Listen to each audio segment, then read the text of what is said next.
Thank you. Welcome to the Be Love podcast. It's been great to be in conversation with you about ministry and life and bringing more love into the world. And I'm happy to have you here today to hear a bit more of your story, how love has called you through life. I know small group ministry is a big part of your calling, so we'll definitely get to that. But I wonder if you might like to start by just giving us a little biography of Clark, kind of where the Yeah, seeds of love were planted. sure. My love, my passion has come to me late in life. I have even recently been reflecting on how unconscious I was as a child and young adult. I was raised in the heart of the Swedenborgian tradition and was raised in the schools and in the community, and the community was very tight.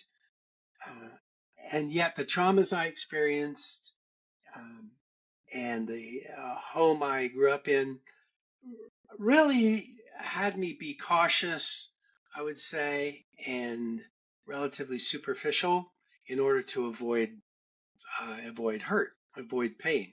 But I loved ideas and I loved teaching. I majored in philosophy in college and decided I wanted to teach these Swedenborgian ideas. Looking back, I see the Lord preparing me with that foundation to do that with love, even though at first it was a cognitive intellectual kind of thing. And I was ordained and put in after a time in a congregation as assistant, was put into my own congregation, small congregation out in Colorado, and I really loved the people. And I loved teaching and I loved the worship and I loved the children. And I really caught on that it was being with people and teaching that I really loved. The job I had required more than that. Administrative work, if you've ever administrated a nonprofit, in our tradition, the pastor is the executive director of that nonprofit. And I didn't have those skills. So I eventually was able to retire from being employed by the church at the same time as I became licensed as a mental health therapist.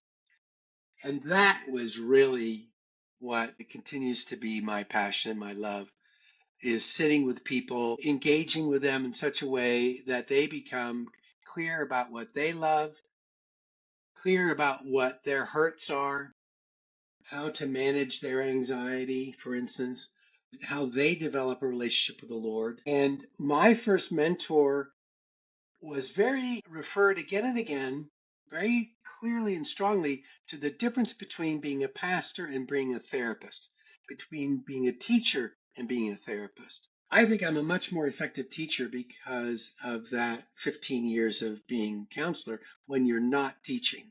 Mm-hmm.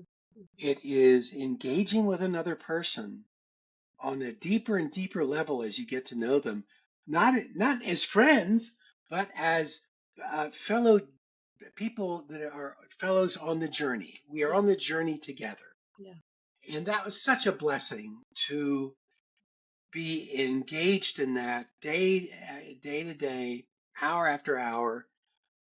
At the same time, I got to be preaching every once in a while and teaching the doctrines that I love so much that are continue to be the foundation. So the next broader experiences that have brought me to where I am today, which I think is more conscious and aware and deeper, more deeply appreciative of love, is the fact that my first wife, Margie, the mother of my children, passed away in 2008. And I was left not having that system in place where she was providing the love, as it were. And not only metaphysically, I believe that's true. I believe that love flows down in a marriage, principally into the wife and then into the husband. And I didn't have it. And I found myself descending into merely superficial life again. And until one day, I had a spiritual experience. And I was in my house, and by that time I was alone. The kids were all gone away. I was making noise because it was quiet, and it was quite a lot. And I would find myself once a week or something having to make noise, being not obscene. Well, yes, obscene, not blasphemous, but letting it out. And it came to me that I was suffering. And I remembered learning from the Buddhist tradition that, of course, life is suffering. However, you don't have to suffer. There is a path out of it. I can choose not to suffer. So I began my own training online and watching videos and reading books and doing a meditation practice, which I continue to this day, which gave me the capacity to be in the present moment, be satisfied, and experience joy. So that is where I'm at now. Now, since 2008, I remarried a very wonderful woman, and she was also a widow, and she's a very spiritual person, but from a totally different tradition. Mm-hmm. And she taught me a lot about how interspirituality is sometimes called, where we love each other, we care about each other deeply, and we're not trying to proselytize. We're not trying to tell them the right thing. And it was such a wonderful experience. I would laugh at myself as I caught myself scheming about how I could say what I wanted to say such that she would change her mind and agree with me, right?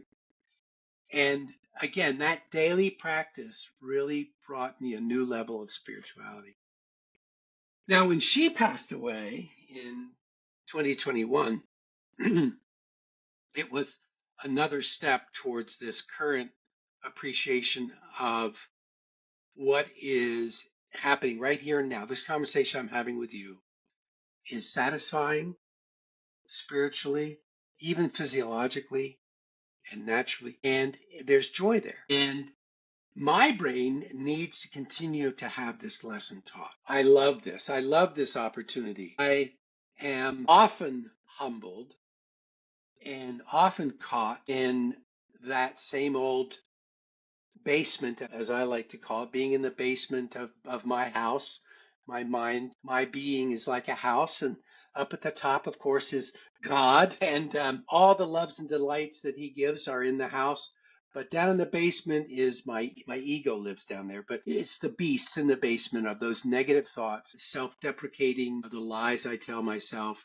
And I live in the basement because it is comfortable. I'm used to it. I am dulled to the pain. I don't have to recognize it. But if I walk up those steps and go up to the first floor successfully, I gain a freedom and a wisdom and an inspiration and joy. And I'm able to look down in the basement and identify those beasts and recognize that they are it's not I'm not able, and it's not my job to defeat them. I can't go down and fight them. I have to rise above them. I have to be above them. And I know some of the conversations you've had have been very much attuned to current distress. And I could use that as another example of my love, what I'm passionate about, because I have people that I would sit down with and I would be mindful with them and say, okay, and I hear that distress. I say, and let's back up a little bit. Let's rise above it. Let's practice this mindfulness thing. And the person would not react well. And what I recognized was that it's like telling you, don't worry or don't be upset, right? Which I know is a terrible thing to do, right? But that's what I was doing. And so I'm learning how to be present to their distress, how to be physiologically and emotionally and spiritually impacted by the harm that is being done. And therefore, connecting to these loved ones of mine who are seeing the harm, they may not be harmed, but we know there are others that are actually being harmed. So I need to speak to myself rather than to anybody else and say, how do I manage that distress? And what skills do I need to bring to bear to maintain this current iteration for me of satisfaction and joy in the present moment? Yeah, it's beautiful. What wonderful encapsulation of a life in 11 minutes. I'm impressed. Okay. I'm impressed. I really appreciate your honesty too about your youthful, maybe heady nature and kind of the early traumas that so many of us experience. Would you say that along that journey that you just laid out, where did your own healing come in? Small groups provide community for this work, right? So the smallest community is me and my wife, and 20 years into our marriage, she finally got through to me and said, "What happened to you?" Something happened. No, let me say that correctly. She asked, "What happened to you?" And at that point, I had felt I had permission to tell her, and that community alerted me to the fact that the harm that had been done to me was negatively impacting my ability to be conscious and present and have joy. I had a lot of it, right? By that time, we had 7 children and they were all healthy and well, and it was beautiful. We've had 8 children now, and there was so many blessings going on in my life. I feel so grateful that the community around me and the Lord provided me that blessing along the way. But it took 20 years of my wife putting up with this before she was able to get through to me and say, "Well, what happened to you?"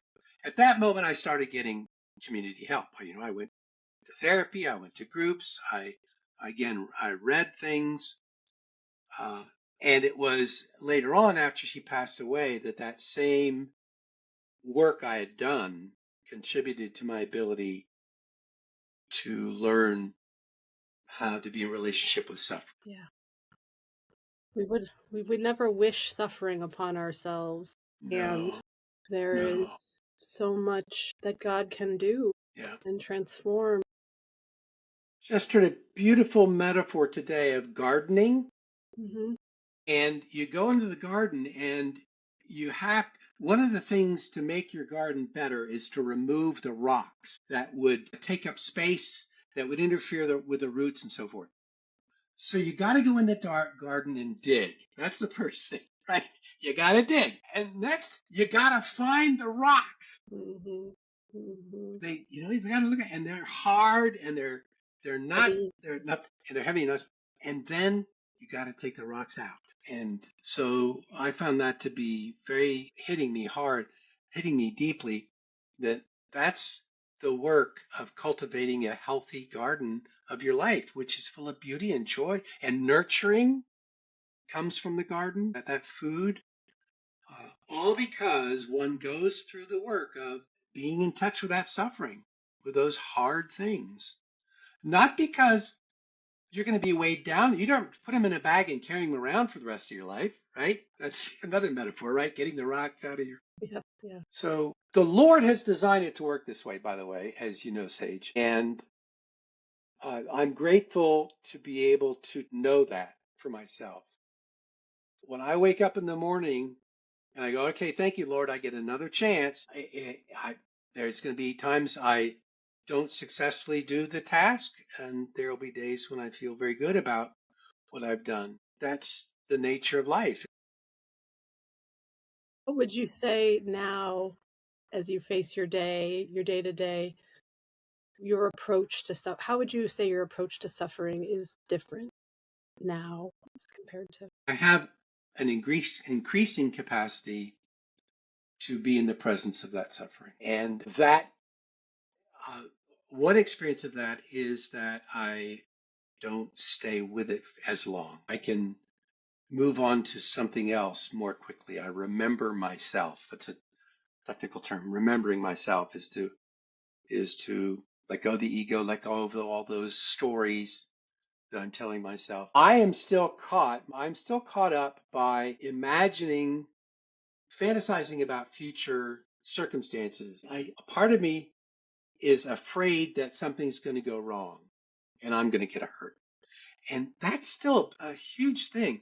And I'll make up stories about what I'm going to say to the grocer, right? Or what I'm going to say to my daughter or whatever. I'll make these stories up in advance. But sometimes I'm making up stories about foolish stuff and silly things. And so that's what I'm observing these days. My brain doing that. And so to answer, I think a further part of the answer to your question is to be present to that, to be aware that I'm doing it which means I have to rise above it and observe it. And observing it without judgment, and at some point, more or less quickly, letting it go Yeah.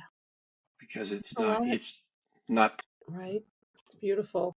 Yeah, there is something about acknowledging and experiencing the suffering that allows us to move through it. Whereas when we're constantly trying to run away from the suffering, it tends to just chase us down eventually. Yeah. And I love your Brett, metaphor of the basement. Sometimes we wander back in the basement. We're not. It's hard to always stay on the highest level of the house. But if you can be aware that you're doing it, or at least at some point catch yourself and say, I think I'm in the basement now, that can be yeah. so useful. Oh, let me give credit to Frank Rose and Yeah, Peter Rhodes, yeah, who developed the spiritual growth group that I experienced back in the late 90s, late 80s. And they created yes, that illustration. I don't know where they got it from, maybe, but well, Jesus talks about we're in the house, yeah. Sometimes things that are true come through many, many forms. right? Yeah, Yeah. yeah, Well, and I'm struck too by the description of yourself as a kind of a young person learning theology in your head. And that's sort of how it goes. When we've been hurt, we keep ourselves a little distant from things, but yet God was planting these truths and these seeds that now are able to sprout as you've opened up your capacity to right, be fully right. here. Yeah, So yeah. what are you what's inspiring you right now? What seeds is the Lord planting in your garden at the moment, or what's sprouting up? I am That's a complex thing. It's complicated, right? There's an organic thing going on here that involves community, spiritual growth, a relationship with God, development of language to describe all this, how this is going on. Recently recognized that we can talk about God's love, and um, people still think they got to earn it, or they have to somehow. So there's a whole other conversation about it, right? Freedom. We're talking about freedom a lot these days, and we need language around that. I think Emmanuel Swedenborg and the New Church has good contributions for that. One of the things it does says there's free will, which we experience in our physiology. We can mentally and physically choose. I'm going to go turn right, whatever. But then there's spiritual freedom, and that's the freedom we really want to be talking about. There's plenty of times when our free will is constricted and we don't like it, but you gotta obey it because life on earth won't work. You drive on the right side of the road in the United States, right? But still given that, we can have all those constrictions and restrictions on that level and still be spiritually free. And that is, we need a language for, where you compelling me, that's a different thing, right? Than telling me I have to drive on the right side of the road. So how do we talk about that? And I think that can be done best in conversations, in groups, individually, but in groups would be great. Groups, small groups, 13, 15 people, where they are listening to each other rather than teaching. This is a culture shift for a lot of our churches where we have these experts telling us what the truth is. And this model says we're all experts on our truth. And my tradition says we all have our own truth, and that's okay. It's not that I'm allowed to dismiss your truth. And again, we need language to talk about our shared reality here, our shared morality too. There's language for that. So in a small group, you get to do that because when I speak, I am sharing my wisdom, which is what God designed me to do, to share my wisdom, to make the earth a beautiful place, to make a contribution to its life, to complete the circle of life, just like the song from the Lion King, right? There is a circle of life. God's love flows into me. Maybe I'm not conscious of that at some point. At some point, it becomes my thoughts, my words, my deeds. When I realize that I'm aligned with the Lord's love, when I speak to you, when I care for you, then I feel that love flowing through. That's a very powerful experience. And of course, I can do it anytime. But if we set aside a time, for a small group experience and the facilitator and the group agenda promotes this, then I will have this spiritual experience of sharing my love, sharing my wisdom. There's something so important about intention and having a group of people who are making the intention to create that space. Yeah. I often think about this like, well, I'm just doing it all the time in all of my life. And the world pulls us and throws us in the basement or, does all kinds of things to Hmm. us throughout our day. Yeah. I also love what you shared about spiritual freedom. And I wonder when you I wonder what your experience is of spiritual freedom. When you shared earlier about your learning how to be in the present moment, I wonder, is there a through line between those two experiences? Well, very much so. I'm going to come up with a really cool example. The freedom is experienced when I can turn my head, when I can turn my mind from something that I recognize now as causing distress. I was riding on a train, a city train, and it was late at night, and a person got on who clearly had mental health issues. And what I noticed was this, it was a man, and he was going through the train, and it turned out I didn't look around to watch him, but it turned out he was collecting trash.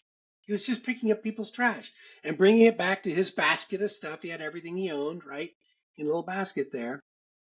And I noticed that I didn't want to look at him. I didn't want to engage with him.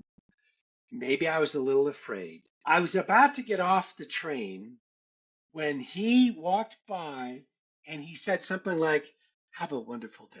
And that hit me so hard that I had not been seeing him as my fellow human being. So when I recognized that, I did the little work of remembering myself and not dwelling in the regret too long. I told the story right away to someone else, and that helps, right? In community, I processed it out of my body. I feel so much freer on that train when someone gets on to engage with them as fellow human beings rather than letting the fear, which actually was unnecessary. I mean, I get that there's circumstances it would be, but the fellow was, just a wonderful human being, right? So that feels free. And I don't know if that answers your question, but that's Yeah, an no, it's a example of beautiful. spiritual freedom. Yeah, no, it's a beautiful story. It's actually making me think of an example of myself. I was at a cell phone store once, and I was struggling with my phone was broken, and they wanted to sell me something, and I was getting all stressed out and really angry, and I got just livid, and I was kind of rude to the person, and sat there and fumed, and then I just started to pray, like, please take this anger from me. Like I could see that I was being ridiculous, and and a freedom descended and I was able to say, I'm so sorry, I don't know what I'm so sorry that I was whatever I was, and we ended up having a good conversation. And there have been moments like that. I think that the spiritual freedom to realize you're in the basement and then to say, I don't want to be there anymore, and sometimes someone gives you that gift by breaking your assumptions like this gentleman did, and sometimes we can break our own assumptions by just knowing there's another choice. Yeah. And Yeah. it is pretty amazing how the freedom can flow so quickly with just this tiny little turn. Um, Yeah. And it doesn't mean that you had to give in to the salesperson, right? It no, doesn't mean, right? no, It yeah, doesn't mean that I'm going to be all namby-pamby yeah, or that I'm yeah, going to overlook yeah, some terrible thing yeah, or that I'm going to not care about it. yeah, yeah, yeah, Even though being in the present moment, I don't care, yeah. you know? There is a freedom to be in the moment without definition or judgment or, and it's my experience too that when you're there, it's not that you have to not care about anything. Actually, you kind of can have clearer eyes about what to do next. Yes, yes. And there's a physiological reason. Brain science is amazing. There's a physiological reason why you can. When you get angry, when you get upset, Yeah. your amygdala fires up and your brainstem starts working, and the blood And the energy, the chemicals go back there to take care of the fear, the fight or flight. Your prefrontal cortex, where we do our thinking, is deprived of oxygen and blood, and you really can't think. You You can't think. can't make a decision. So, why we take a breath, why we step back, all that is to calm the amygdala and let the prefrontal cortex be re engaged, doing those higher functions where we get to choose whether we're going to be angry or not.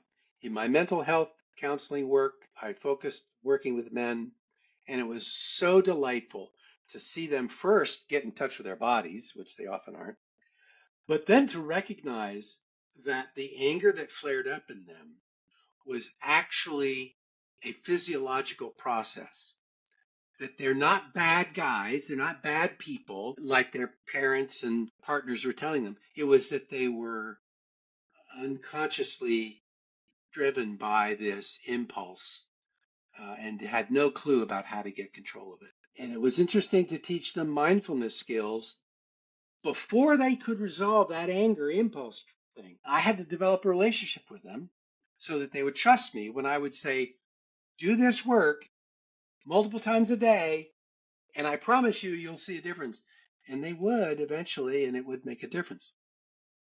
So going back to the small group experience, when I share, I express my love and my wisdom. It's important that the others in the group are listening to me.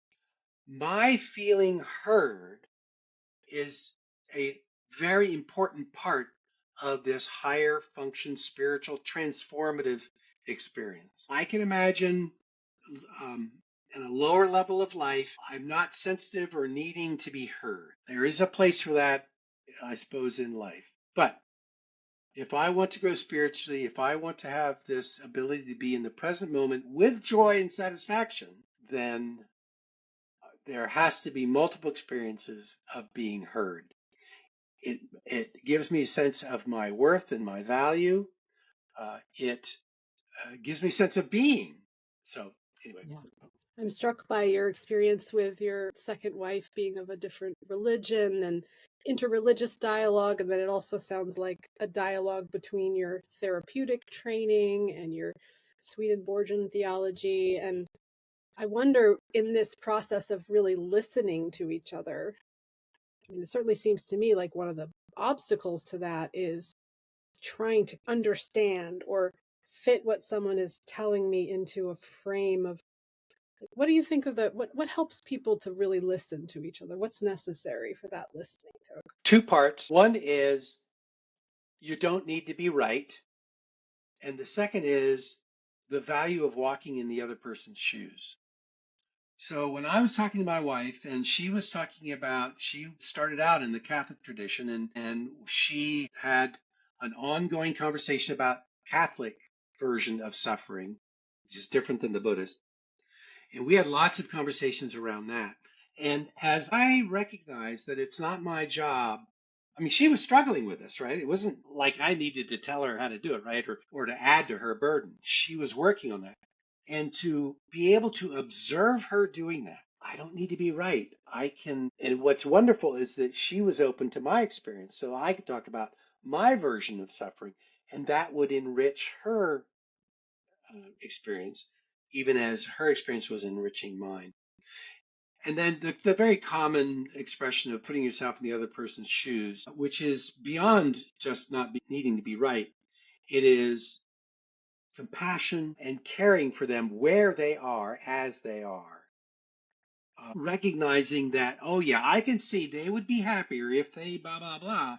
Recognizing my saying that and stopping it and simply saying, this is where they are. This is their suffering. This is their joy. I mean, so many times we walk into another person's joy uh, that is so wonderful. And I could say, oh, no, that's not really joy. Pistachio? No. Brussels sprouts? No. So that's diminishing, in my mind, their joy, which is now depriving me of an opportunity to have an experience of joy of another person's joy. I'm so with you, Clark. I think witnessing each other in an interview I did the other day too, used the word beholding each Yeah. other. It's just such a beautiful experience, and it Mhm.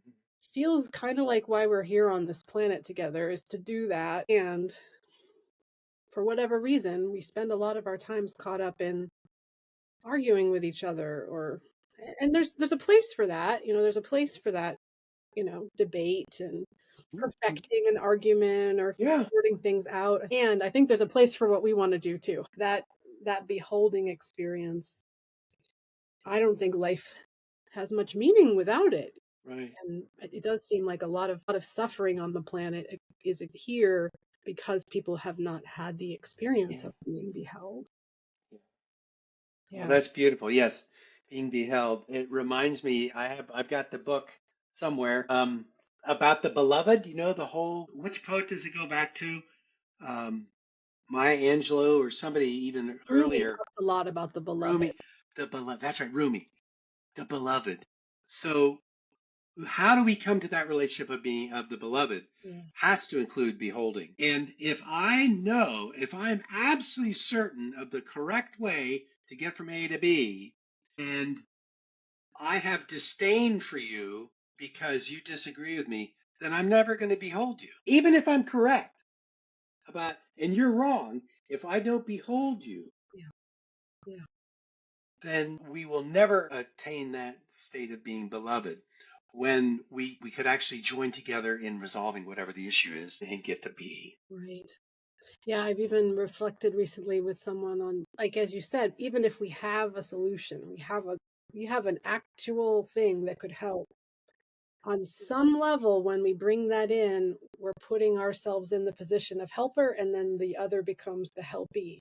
And something shifts, a power dynamic. And again, there's always a place for helping, but I'm really curious about what help would look like, what giving and receiving would look like if we sat more in the position of beholding and also empowered others to ask. Yes, yes, yeah, Wait to offer yeah. our help when the request is made, Yep, yep, and that yep. maybe that's what creates more of a relational Mhm. experience. It has something to do with being a model of what I want to show them, modeling it, and then being an invitation. One of the things we've done with our men's group is how to be an invitation into the group. And that's something that can be brought to congregations as well. When you're in a small group, you feel invited in. Now, most of the time, small groups become closed at some point. You build a community, and that can shift, that can change. We can add people, people can leave. But it takes an intention and a consciousness and so forth. It takes care because a new person walking into this old system is um, takes time and effort and attention. So, but being joy, being an invitation, being a model of what you want to see, right? The peace you want to see in the world, you be yourself.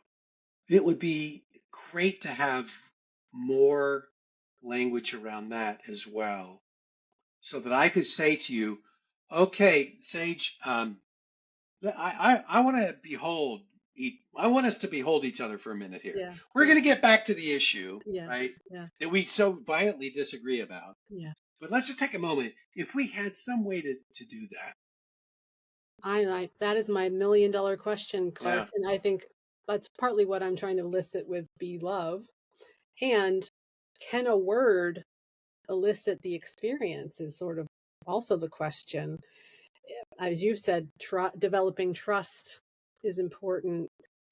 I think all those questions, what is it that helps a community value the beholding? And I think about this a lot with worship and formal worship. I think in some ways that's what's that's the experience we're trying to elicit through music and sacred words. We're coming into that place of beholding. But as we know, for some people that elicits that state, and for others they want to run screaming out the door. So yes, this is the question I think of our time, and maybe as you said, it's modeling it. Maybe the modeling it and the doing it is the only way to get started.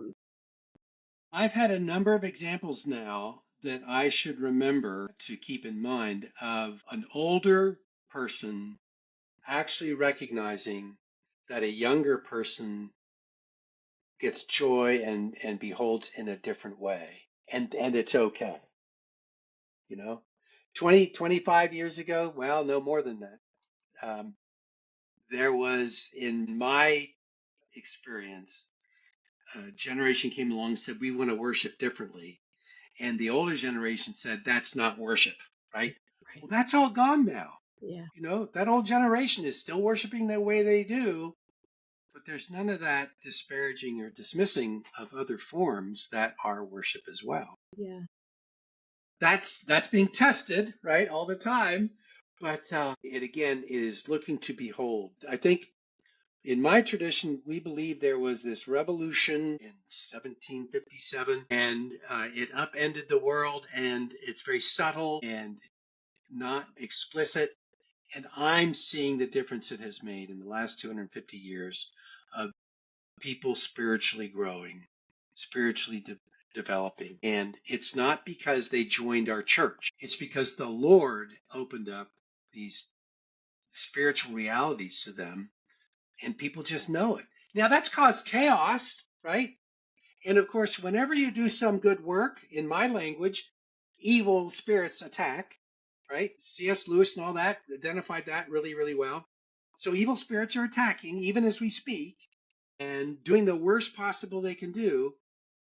It's not much relief, but it protects our hope to know that that's a sign that good things are happening. Yeah. Yes, I It keeps agree. my hope alive. It keeps my hope alive too. And I love your naming of this is happening because it's happening. I find that very important to name about Swedenborg's writings. Like he witnessed something incredible. And if it's really real, it's probably going to be witnessed by lots of, people. And even you're sharing your story of your psychological healing. I mean, it's hard not to believe that the whole enterprise of psychology has not been influenced by this Absolutely. emergence of the new church. So, yeah, it's a different world. And I think so many humans are healing and opening and finding language to connect to each other. Helen Keller has a quote in her book, Let Us Have Faith, where she talks about how we have so many words for the bad, but we don't have enough words to describe the good. And she has this line where she's like, let us blurt it out as best we can. I kind of feel like that's what I'm trying to do here is let's just Yeah. try. We Let's just just got to try. Yeah. Yeah. And have grace with each try. other, Yeah. right? Yes. And I'm experiencing more of that in more difficult conversations I've had with loved ones. We're discovering how to have grace with each other. For some reason, not for some reason, I think it's because we've worked at it for so long and so hard because we love each other that grace is finally being effective. So it takes Well, work.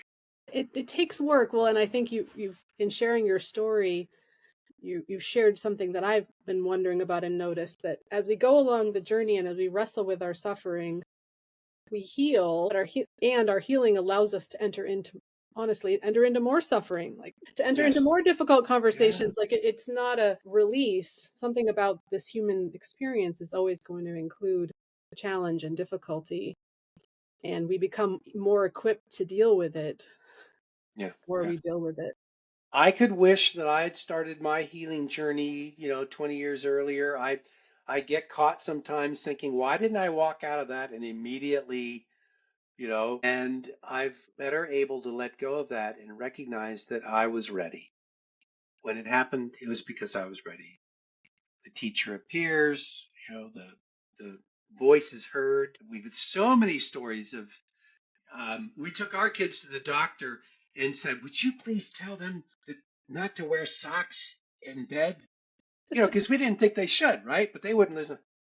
And he did. He said, oh, you shouldn't wear socks in bed. And they stopped wearing socks in bed. So the, the, the voice will be heard when when it's right. And the Lord is in charge of that.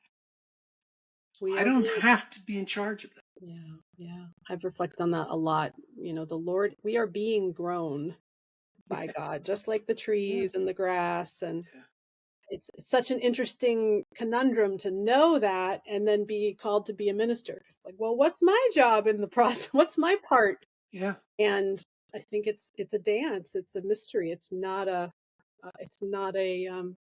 about doing our own work of growing and healing, and then Yeah. responding to our passion or to our call as best we can. Yeah. Well, this has been wonderful, Clark. I'm very Okay, good. excited to be on the journey with you, and Yeah. for your small group ministry, and I look forward to ways we might collaborate Yes. as we go down this path. Any last thoughts before we say goodbye? Well, thank you for this opportunity. Recognize the energy and effort it takes for you to put this together and the work you have to do, and it's great that you're doing it. And I love it when we both are